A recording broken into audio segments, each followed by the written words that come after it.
भारतीय रॉचा एजंट कुलभूषण जाधव यांना पाकिस्ताननं फाशीची शिक्षा सुनावलेली आहे। कुलभूषण जाधव यांना फाशीची शिक्षा सुनावण्यात आलेली आहे।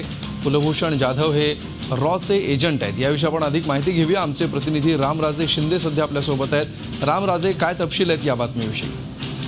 बिल्कुल, पाकिस्तानने कुलभूषण जाधव यांना पकडलं होतं 2016 मध्ये एप्रिलच्या महिन्याच्या अगोदर पकडलं होतं आणि त्यांच्यावर हुसेन या नावानं ते तिथे राहत असल्याचं पाकिस्तानकडे पुरावे आहेत असा पाकिस्तान दावा करते।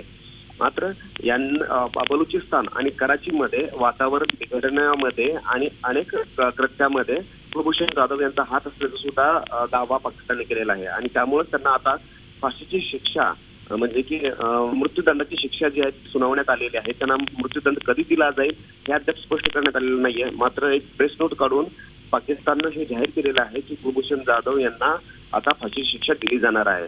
भारताकडून अनेक दिवसापासून अनेक महिन्यापासून त्यांना भारतामध्ये आणण्याचे प्रयत्न सुरू होते, जे की कुलभूषण जाधव हे चुकून तिकडे गेलेले आहेत आणि रॉचे एजंट नाही आहेत असं भारतानं वारंवार सांगितलेलं आहे।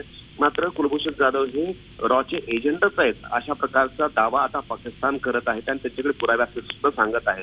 त्याच्यामुळे आता कुलभूषण जाधव यांना मृत्यूदंडाची शिक्षा दिली जाणार आहे। भारत सरकार यावर कोणता आता महत्त्वाचा डिसिजन घेते, कोणता निर्णय घेते हे पाहणं गरजेचं आहे। धन्यवाद रामराजे या सविस्तर माहितीबद्दल। झी 24 तास रहा एक पाऊल पुढे।